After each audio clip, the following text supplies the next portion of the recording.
Olá pessoal, tudo bem? Você está no canal Seguindo a Bíblia e nós estamos iniciando agora mais um vídeo. Neste canal você vai aprender a seguir a Deus, servir a Deus com a Bíblia e com o dicionário. A importância do dicionário é para que você possa ali buscar o entendimento de alguma palavra que você não conheça. É possível sim seguir a Deus só com a Bíblia e com o dicionário, ao contrário do que muitos falam. Assista o vídeo de apresentação que você vai entender melhor o porquê que eu estou falando isso. Pois bem, nós vamos entrar hoje em um tema muito polêmico, que por sinal, nesse final agora do mês de abril de 2019, nós tivemos aí o embate de dois grandes youtubers, né, aqui na plataforma do YouTube, e é bem interessante haver esses debates, esses compartilhamentos de visão, de interpretação, para que as pessoas assistam e vejam ali o que é melhor, qual é a explicação mais coerente do que lhe é ali apresentado.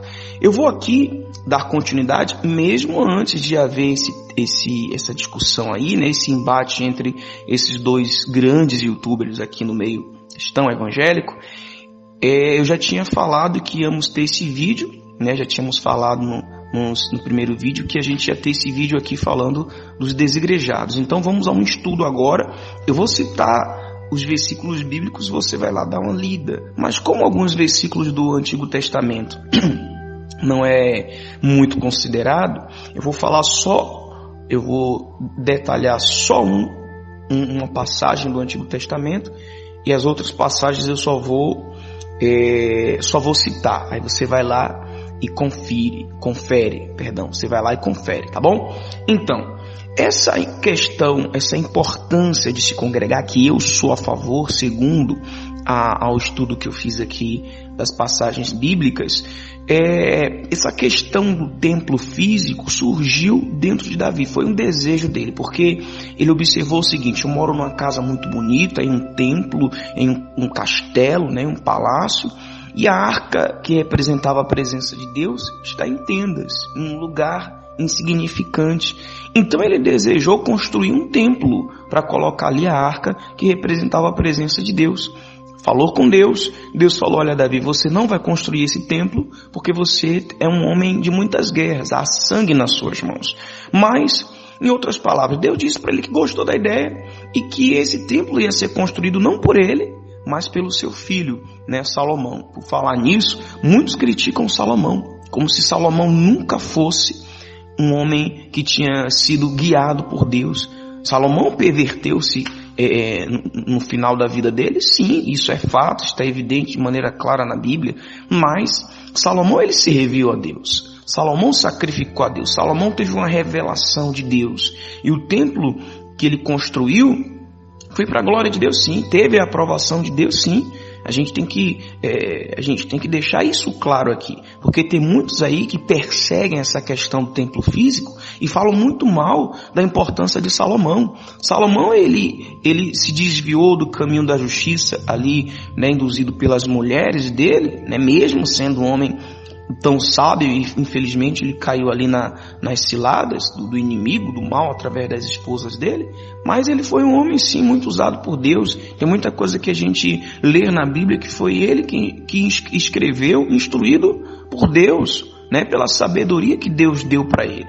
A gente não pode aqui desprezar a sabedoria que Salomão recebeu como vinda de Deus, como muitos aí têm falado, tá ok? Então foi feito ali o templo com a aprovação de Deus, e Deus ouvia muita oração que era feita naquele lugar. Tanto que o nascimento do Messias se deu, né, através de lá no início dos evangelhos a gente vê, né, que Zacarias, que era sacerdote, ele teve ali a visita de um anjo, né, e ele era um ministro, ele estava ali ministrando na obra do templo, na obra do templo. Tá ok? Então que fique claro essa questão aí de Crônicas, capítulo 28, versículo 13 e 6.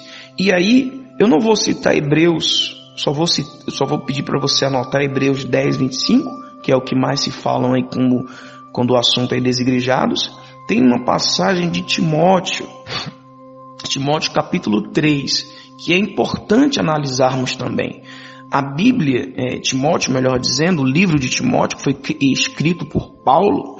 É importante quando você lê ali a Bíblia, você ir lá no início e ver quem é o autor daquele livro. Então você vai ver carta de Paulo a Timóteo. Você vai entender que é Timóteo, melhor, que é Paulo que está escrevendo ali. E ele fala sobre o dever dos bispos e diáconos. Como seria instituído essas autoridades espirituais se não houvesse necessidade de se estar em uma igreja? E isso foi depois da ascensão de Cristo, para não alegarem que foi no Antigo Testamento ou no período ainda em que Cristo estava aqui na Terra, né? Então ele institui ali as autoridades, os deveres das autoridades espirituais, que são os bispos e diáconos. Você pode ler lá o capítulo todo de Timóteo, capítulo 3, e você vai entender muito bem o que eu estou falando. E lá dentro desse capítulo, eu acho que no verso 15, no versículo 15, fala que esses homens, bispos e diáconos, ele tem que saber dirigir bem a sua casa, ele tem que ser exemplo na sua casa, para que eles saibam também dirigir a casa de Deus. Fala de maneira clara, se referindo ao templo físico, ao templo igreja, ao templo lugar de congregação. Muitos falam, mas a igreja somos nós. Meu Deus do céu, quem não entender que a igreja somos nós, e ler bastante a Bíblia, diz ser um leitor da Bíblia, se não entender que a igreja somos nós, é muito ignorante. Está escrito lá de maneira clara, nós somos a igreja, né? O corpo de Cristo, a igreja, né? É formada por pessoas, por membros. Então a gente sabe que isso está de maneira bem clara, mas essas pessoas que elas não só discordam sobre a importância de congregar, como também elas atacam quem congrega. Deu para entender? Eu acredito que você tenha entendido essa questão aqui de Timóteo. Paulo instituiu homens que estivessem na frente da igreja para dirigi-los, para conduzi-los. Tá ok? Então, tem a outra questão também, aqui de Mateus, que é onde eu quero chegar, porque é o versículo chave, né, que a gente pode chamar de o chavão desses desigrejados. Eles falam assim, olha, a ninguém na terra chameis vosso Pai, porque um só vosso Pai, o qual está nos céus. E nem, versículo 10, nem vos chameis mestres, porque um só é vosso mestre, que é o Cristo. Aí, os desigrejados, eu posso falar dessa maneira, não existe essa expressão, mas a gente usa para titular as pessoas que elas querem servir a Deus e se servem. Eu concordo, eu acredito que elas podem servir a Deus fora de uma congregação, correndo grandes riscos, mas é possível que ela seja salva, né, sem estar em uma congregação.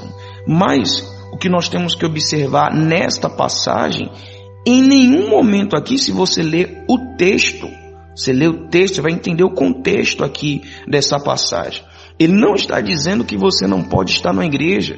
A gente tem que, meus amigos que acompanham essa transmissão, esse vídeo, nós temos que ter a sensibilidade do Espírito para entender a situação em que está sendo colocada certas afirmações na Bíblia. Nesse caso aqui, Jesus ele está falando contra os hipócritas, que são os escribas e fariseus, que gostavam, se exibiam, eles achavam prazeroso ser chamado de rabi, de mestre, de senhor. Eles se gabavam nisso. Então Jesus, falando sobre esses homens, ensinando aos seus discípulos, ele falou, não chame esses homens de outra, eu estou usando agora uma outra forma de falar, não chame esses homens de mestre nem de rabi. A gente sabe que ele estava falando que nós não deveríamos colocar nenhum homem acima de Deus, e nós não poderíamos chamá-los de rabi ou de mestre para massagear os seus egos,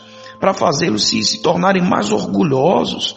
Nesse caso aqui, a gente tem que ter discernimento espiritual ao ler a palavra. Tem passagem que Jesus fala assim, ninguém é bom, só há um bom que é Deus. Mas a gente vê na parábola que eles chamam o servo de bom, servo bom e fiel. foste fiel no pouco, sobre muito eu te colocarei. Então a gente tem que ver por que aquela palavra, de qual maneira aquela palavra está sendo colocada ali naquela situação. Ele fala que Deus não se arrepende. E lá na outra passagem fala que Deus se arrependeu de ter criado, de ter criado o homem. Quer dizer, se não tivermos a sensibilidade, o discernimento espiritual de entender, porque a Bíblia, ela é um quebra-cabeça que ela se encaixa perfeitamente em todos os pontos. Os críticos da Bíblia, os ateus, eles falam que a Bíblia entra em contradição, mas não é contradição. Ele entra em contradição para eles que não leem a palavra no Espírito. Tem que haver essa leitura no Espírito para se entender a mensagem a ser transmitida ali. Então, eu quero que vocês entendam que essa passagem não tem nada a ver. Essa passagem que ele diz que não chameis ninguém de pai, nem de mestre, nem de rabi. Ele não quer dizer que você não pode estar numa igreja, considerar um pastor, considerar um bispo, considerar ali um diácono, um presbítero. Ele não quer dizer isso. Se equivoca ou não quer, ou quer interpretar dessa maneira por maldade, aquele que interpreta desse jeito e ensina desse jeito também. Quem é um porta-voz da palavra tem que ter o compromisso de expor sempre a verdade. E para você expor a verdade, para você transmitir a verdade, você tem que ter um senso crítico, justo, e tem que ter discernimento espiritual também, tá? Eu gostaria de parabenizar aí todos os youtubers que fazem um trabalho de divulgação da palavra de Deus, mas temos que tomar certo cuidado para não transmitir falsos ensinamentos. E para finalizar, a gente entende que os desigrejados, eles estão nessa condição porque eles se revoltaram de alguma maneira com liderança evangélica, com liderança espiritual. Se decepcionou por saber que um pastor, um bispo, um presbítero adulterou, né? Ou houve algum tipo de falcatrua, algum tipo de roubo, de desvio de conduta, no que diz respeito à oferta. Muitos falam que é exploração, e se revoltam e saem. A gente aprende com a palavra, com a Bíblia, que nós temos que reter as boas coisas. Como um dia eu ouvi, ou melhor, a gente ouve isso em várias situações e em vários lugares. Pastor mau caráter existe, policial mau caráter existe, político mau caráter existe. Agora, existe sim homens de Deus que precisam ser respeitados, de receber o devido respeito. Então, se você está me ouvindo aí agora, você está em uma congregação, siga o que é justo. Se em alguma situação você vê uma má conduta do seu líder espiritual, ore por ele, mas não abandone a congregação, não saia de igreja ou da sua congregação por conta de uma decepção com o homem. Nós temos que estar pegados sim com o Salvador, com o Messias, com o Senhor Jesus, para que naquele dia tenhamos a salvação. Tá ok? Nós vamos ter mais um vídeo, ficou um pouco extenso aqui, mas nós vamos ter mais um vídeo falando sobre essa questão dos desigrejados. Eu quero deixar aqui os versículos para você dar uma lida depois sobre a importância do templo, né? Atos 17, 24, fala que Deus não habita em templo feito por mãos humanas, mas a gente entende muito bem isso aqui, você tem que ler o contexto. Mateus 16, 18 é usado muito também, né? Para falar, enfim. Nós vamos finalizar por aqui. Depois nós damos os demais versículos, que eu anotei muita coisa aqui, mas o vídeo acabou ficando extenso. Eu quero que você curta, se você concorda, se você discorda, você dê aí o seu dislike, se você concorda, dê o seu like, se inscreva no canal, indique aí este canal para outros poderem assistir também, né, e entenderem aqui um pouquinho mais sobre uma visão diferente que temos da interpretação da Bíblia. E se você quer deixar aí alguma sugestão, escreve aqui embaixo nos comentários, tá bom? Fiquem todos com Deus e até o nosso próximo vídeo.